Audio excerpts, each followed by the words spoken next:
Hello guys, welcome to the new episode of my channel. আমি সঞ্জীব তোমাদের সাথে এখন এই ভিডিওতে একটা বেশ কন্ট্রোভার্সিয়াল বিষয় নিয়ে কথা বলবো। সেটা হচ্ছে দেবের আপকামিং সিনেমা খাদা, যে সিনেমাটা নিয়ে বলতে পারো যে বাংলায় একটা খুব হাইপ রয়েছে। তো এই সিনেমাটাকে বক্স অফিসে আদৌ সফল হতে পারবে, বা যেরকম দেবের লাস্ট 10টা সিনেমা, দেবের সফল সিনেমা লাস্ট 10টা সিনেমা, তো এই সিনেমাটাও কি সেই ধারাবাহিকতা বজায় রেখে বক্স অফিসে সফল হওয়ার চান্স আছে? তো সেটা নিয়ে আজ কথা বলবো। তো আমার এই ভিডিওর বিভিন্ন কথাবার্তা হয়তো অনেক দেব ফ্যানের খারাপ লাগতে পারে, বাট আমি এখানে যেটা বেসিক জিনিস সেটাই আমি তুলে ধরবো।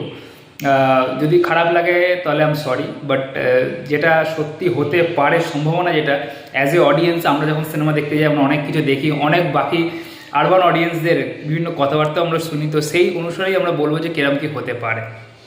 তো দেখো, যদি আমরা ফার্স্ট অফ অল ওপর দেখি তাহলে দেবের লাস্ট 10টা সিনেমা হিট, একটা হিউজ পরিমাণে ফ্যামিলি অডিয়েন্স তার সিনেমা দেখতে যায়, ক্রিসমাসে বলো পুজোতে বলো একটা অডিয়েন্স তার সিনেমা দেখতে যায়, হিউজ অডিয়েন্স, যার জন্য তার সিনেমা বক্স অফিসে লাস্ট 10টা সিনেমাতে আমরা দেখছি বা ধারাবাহিকভাবে সে সফল বক্স অফিসে হিট ট্যাগ পেয়েছে। এবং বাংলাতে খুব কমই সুপারস্টার আছে, উত্তম কুমার, মিঠুন চক্রবর্তী, তারা এরকম টানা 10টা ব্যবসা সফল সিনেমা দিতে পেরেছে। তো ইট ইজ হিউজ, এবং এটা দেখলে আমরা বুঝতে পারি যে দেবের সিনেমা দেখার জন্য একটা ক্রাউড অলরেডি তৈরি আছে, যারা দেবের সিনেমা আসলেই দেখতে যাবে।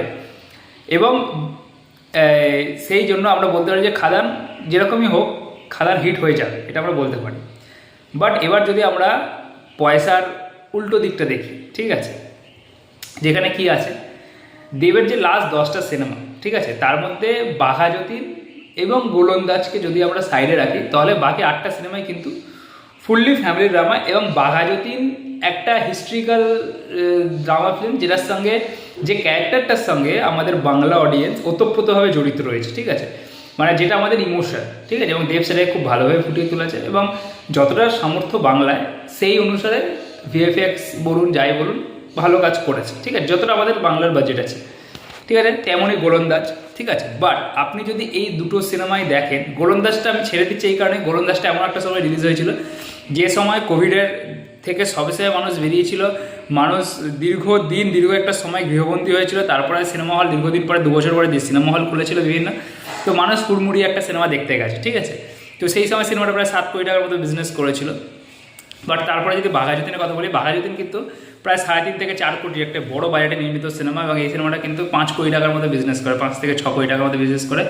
এই সিনেমাটা জাস্ট হিট ট্যাগ পায় কিন্তু, ঠিক আছে। এখন দেবের যদি বাকি সিনেমাগুলো আপনি দেখেন এই সময় রিলিজ করা, সেটা সাজবাতি বলুন, টনিক বলুন, প্রধান বলুন, রিসেন্ট রিলিজ করা টেক্কা বলুন, বা অল টাইম ব্লকবাস্টার প্রজাপতি বলুন, ঠিক আছে, প্রত্যেকটা সিনেমার যদি বক্স অফিস কালেকশন দেখে এক্সেপ্ট প্রজাপতি, প্রত্যেকটা কিন্তু ওই 5 কোটি 6 কোটি 7 কোটি কালেকশন করেছে এবং ব্লকবাস্টার ট্যাগ পেয়েছে। তার কারণ এটাই, ওই সিনেমাগুলোর বাজেট কিন্তু অনেক কম, 1 কোটি থেকে 2 কোটি, 1.5 কোটি, 2.5 কোটি খুব বেশি হলে এরকম বাজেটের সিনেমা ছিল, ঠিক আছে, করতে গেলে। সেই জন্য সেগুলো যখন 5 কোটি 5.5 কোটি 4 কোটি বা 6 কোটি এরকম বিজনেস করছে, যখন কাছের মানুষ, সিনেমাটা 2 কোটি বাজেটে নির্মিত সিনেমা 3.5 কোটি টাকা বাজেট ট্যাগ পেয়ে সেমি হিট থেকে হিট ট্যাগ পেয়েছিল, ঠিক আছে।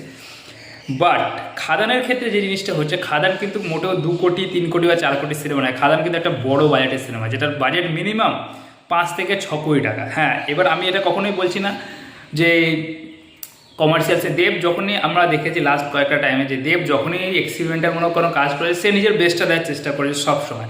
এবং খাদানেও যে টিজারটা এসছে, সেই টিজারটাও কিন্তু বেশ ভালো লেগেছে, গানটা যেটা এসছে গানটাও মোটামুটি ভালোই লেগেছে, ঠিক আছে, এখানে দেবকে নাচে দেখতে পাচ্ছি, এবং টিজারটাও কিন্তু বেশ ভালো, ঠিক আছে। টিজারটা দেখে আপনার কোথাও মনে হবে না যে এটা আমরা একটা বাংলা সিনেমার টিজার দেখছি। বাট একটা জিনিস আপনাকে মাথায় রাখতে হবে, যেটা খুবই একটা মানে অপ্রিয় সত্য, যে আপনি 5-6 কোটি টাকা বাজেটে কোনোদিনই 50-60 কোটি টাকার সিনেমা কিন্তু বানাতে পারবেন না, এটা সম্ভব না, এটা কেউ বানাতে পারবে না, কেউ না, ঠিক আছে। দেব বলে নয় যে দেবকে আমি ছোটো করছি, সেটা নয়। 5-6 কোটি টাকা বাজেটে কখনো আপনি 50-60 কোটি টাকার ভিএফএক্স বা সেই রকম মাপের সিনেমা আপনি কিন্তু করতে পারবেন না, এটা আপনাকে মাথায় রাখতে হবে।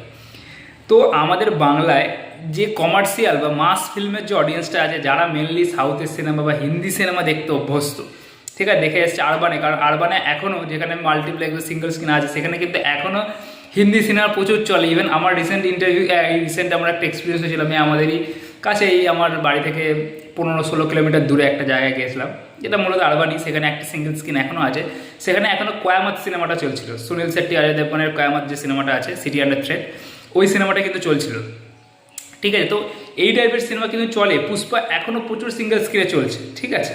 জিতের রাবণ দীর্ঘদিন কিন্তু সিঙ্গেল স্ক্রিনে চলেছে, যদিও সিনেমাটা খুব একটা ভালো হয়নি, তাও কিন্তু সিঙ্গেল স্ক্রিনে চলেছে দীর্ঘদিন, ঠিক আছে। বাট একটা জিনিস কি, যে এই যে অডিয়েন্সরা যারা পুষ্পা বলুন, কেজিএফ বলুন, বা হিন্দি বা সাউথের এইসব অ্যাকশন সিনেমা দেখে অভ্যস্ত, ঠিক আছে, তাদের কাছে কিন্তু বাংলায় 5-6 কোটি টাকা নির্মিত সিনেমাটা কখনোই ভালো লাগবে না। সেখানে যতই ভালো স্টোরি থাকুক, সেখানে যতই ভালো অ্যাক্টিং থাকুক, তাদের কিন্তু ভাল লাগবে না। এটা হচ্ছে অপ্রিয় সত্য। কারণ তারা সেই রকম ভিএফএক্স দেখতে চায়, সেরকম মারপিট দেখতে চায়, যেটা দেখলে মনে হয় সিটি মার। সেটা তো বাংলায় সম্ভব নয় ভাই, ওই বাজেটে নির্মাণ করা, ঠিক আছে। সেই বাজেটে কখনোই নির্মাণ করা সম্ভব নয় একটা ইয়ের মধ্যে, সেই রকম গ্রাফিক্স, সেই রকম ক্যামেরার কাজ, সেটা বাংলাতে কোনোদিনই সম্ভব নয়, ঠিক আছে। এখন অন্তত মানে কোনোদিন সম্ভব নয় মিনস এখন পর্যন্ত যেরকম বাংলার যে সিচুয়েশন, সেই সিচুয়েশন সম্ভব নয়। তো এটা কিন্তু একটা নেগেটিভ ফিডব্যাক, যে মাস অডিয়েন্সের ক্ষেত্রে কিন্তু এটা আমি রাবণের ক্ষেত্রে বলেছিলাম। রাবণ যখন দেখতে গেছিলাম তখন বহু মানুষকে আমি দেখি, তারা তখন সরাসরি কেজিএফ রিলিজ করেছিল, কেজিএফ চ্যাপ্টার 2। তো তারা সব বলছে কেজিএফের মতো হয়নি, কেজিএফের মতো হয়নি, এরকম একটা তুলনা টেনছে, যেটা কখনোই মানে যারা শিক্ষিত ইউটিউব অডিয়েন্স আমরা হয়তো বুঝতে পারি, ঠিক আছে। আমরা যারা মুভি নিয়ে কথা বলি তারা হয়তো বুঝতে পারি যে বাজেটের, কিন্তু যারা আরবান অডিয়েন্স, মাস অডিয়েন্স, খেটে খাওয়া মানুষ, তারা তো এইসব জিনিস বোঝে না, তারা সিনেমা দেখতে যায়। তো তাদের কাছে এটা একটা বোঝানোর ব্যাপার যে হবে না, যে ম্যাচ খাবে না, এটা এই প্রবলেমটা হবে। সেকেন্ড যে প্রবলেমটা আমার মনে হয় ফেস করতে পারে, সেটা হচ্ছে দেবের যে লাস্ট 10টা সিনেমা, তার মধ্যে ওই গোলন্দাজ এবং বাঘাযতীন বাদে বাকি প্রত্যেকটা সিনেমাই কিন্তু ফ্যামিলি কেন্দ্রিক সিনেমা, ঠিক আছে। আর যেগুলো ফ্যামিলি কেন্দ্রিক একটু আলাদা টাইপের সিনেমা, যেমন টেক্কা, দেখুন টেক্কার কালেকশন কখনোই কিন্তু প্রধান বা টনিকের মতো বা আপনার ওই প্রজাপতির মতো হয়নি, ঠিক আছে, বা সাজবাতির মতো হয়নি, ঠিক আছে। এই কালেকশন কিন্তু ওই 3.5 থেকে 4 কোটি টাকার মধ্যেই থেমে গেছে এই টেক্কার কালেকশন, ঠিক আছে। তো এর মেনলি যে মেনলি অডিয়েন্স, যেটা ফ্যামিলি কেন্দ্রিক অডিয়েন্স, তারা কিন্তু আমার মনে হয় না যে খাদান দেখতে যাবে, ঠিক আছে। কারণ তারা দেবের অডিয়েন্স, এটা বলা ভুল, তারা ফ্যামিলি কেন্দ্রিক সিনেমার অডিয়েন্স, এবং দেব ওই টাইমে ফ্যামিলি কেন্দ্রিক সিনেমা নিয়ে আসে বলে কিন্তু তারা সেই সব সিনেমাগুলো দেখতে যায়। আর এইবারে কৃষ্ণদা দেব কিন্তু একেবারে মাস মশলা সিনেমা নিয়ে আসছে, ঠিক আছে। তো আমার মনে হয় না যে সেই অডিয়েন্সটাকে এবার তারা গ্র্যাব করতে পারবে। এবার দেখুন, আমার মনে হয় না বলে কিছু না, জনতা সব থেকে উপরে থাকে, তারা যাকে যদি পছন্দ করে যে এই নায়ককে, তারা অবশ্যই সিনেমা দেখতে যাবে, ঠিক আছে। এবং এটা কখনোই আমি বলছি না যে দেবের সিনেমা আমার পছন্দ না। আমি দেবের অনেক সিনেমা দেখতে গেছি, রিসেন্টলি বাঘাযতীনও দেখেছি, লাস্ট কয়েকটা সিনেমা দেখা হয়নি বিকজ অফ মানি প্রবলেম।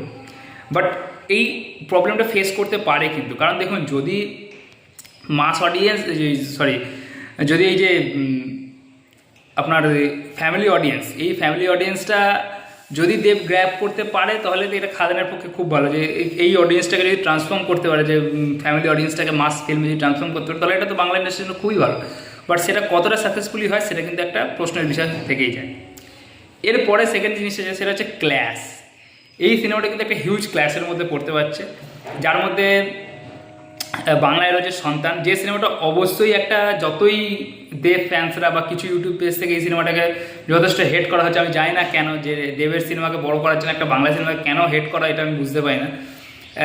এই সিনেমাটাকে বলা হচ্ছে সিরিয়াল মার্কা সিনেমা। এই সিনেমা কারণ দেব এতদিন কিন্তু এই সিরিয়াল মার্কা সিনেমাই করে এসেছে, তখন কিন্তু কেউ তাকে ছোটো করেনি। এবং আজকেও যখন সে টনিক বা প্রধান করেছে, তখন কিন্তু তাকে কেউ বলেনি যে এটা ছোটো, তাকে ছোটো করা, এই করা, কেউ বলেনি কিন্তু, ঠিক আছে। বাট এখন এই কথাগুলো উঠছে। বাট অফকোর্স এই সিনেমাতে মিঠুন চক্রবর্তী রয়েছে, রাজ চক্রবর্তী রয়েছে, জিৎ গাঙ্গুলি রয়েছে, ঠিক আছে।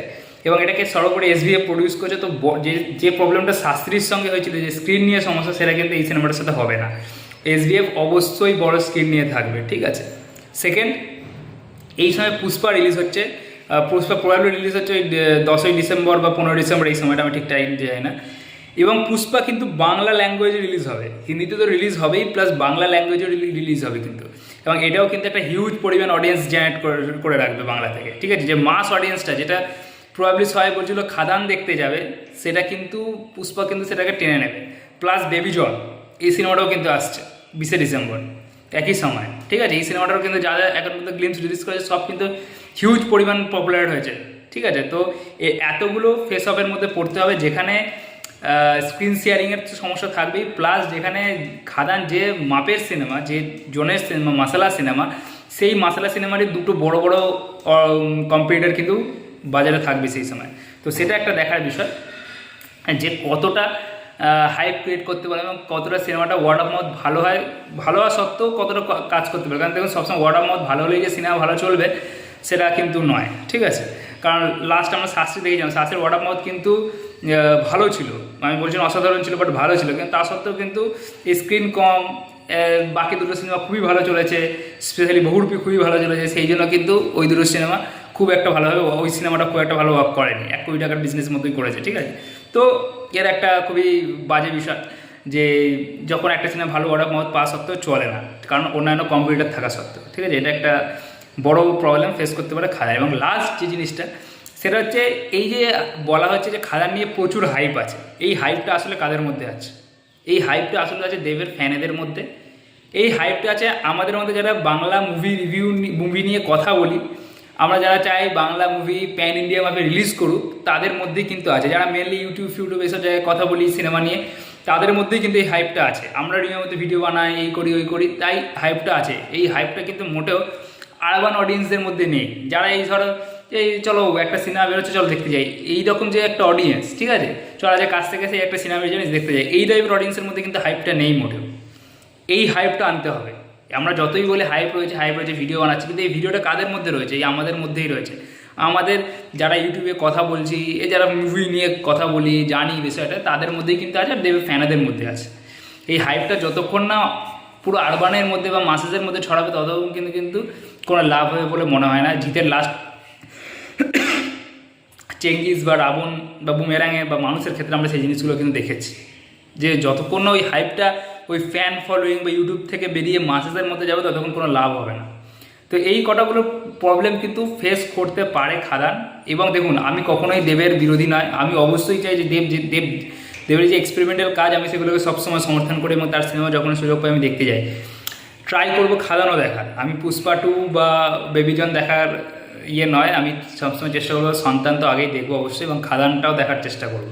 আমার কাছে বাংলা সিনেমায় সবার আগে প্রায়োরিটি পায়, যদি আমার পকেটে পয়সা থাকে তখন, ঠিক আছে। তো আমি অবশ্যই সিনেমাগুলো দেখবো, এবং আমিও মন থেকে চাই খাদান হিট হোক, এবং আশা করছি খাদান হিট হয়ে যাবে, ঠিক আছে, হিট হয়ে যাবে। কিন্তু ওই যে বড় মাপের একটা কালেকশন আনা, যে 5-6 কোটি টাকার সিনেমা মিনিমাম 10-12 কোটি টাকার কালেকশন করলে একটা কমার্শিয়াল সিনেমা, তাহলে আমরা বলতে পারবো যে হ্যাঁ, বাংলায় কমার্শিয়াল সিনেমার বাজার আবার এসছে। কিন্তু যদি একটা 5-6 কোটি টাকার সিনেমা ওই 4,000 কোটি 5 কোটি টাকারই কালেকশন করে just average semi hit verdict পায়, তাহলে কিন্তু ইট ইজ বলা যায় যেটা খুব একটা কিছু আহামরি নয়। তো এই জিনিসগুলো আমার তোমাদের সঙ্গে শেয়ার করার ছিল, যে খাদানকে আদৌ হিট হতে পারবে, যে হাইপটা রয়েছে সেই হাইপটা কি আদতেও আরবানের মধ্যে রয়েছে না ইউটিউবের মধ্যে রয়েছে, এই কতগুলো জিনিস তোমাদের সঙ্গে শেয়ার করা ছিল। তো তোমরা এই ব্যাপারে কী মতামত আছে তোমরা শেয়ার করে জানাতে পারো কমেন্ট করে। আর ভিডিওটা ভালো লাগে থাকলে অবশ্যই চ্যানেলটাকে সাবস্ক্রাইব করে দিও। Thank you.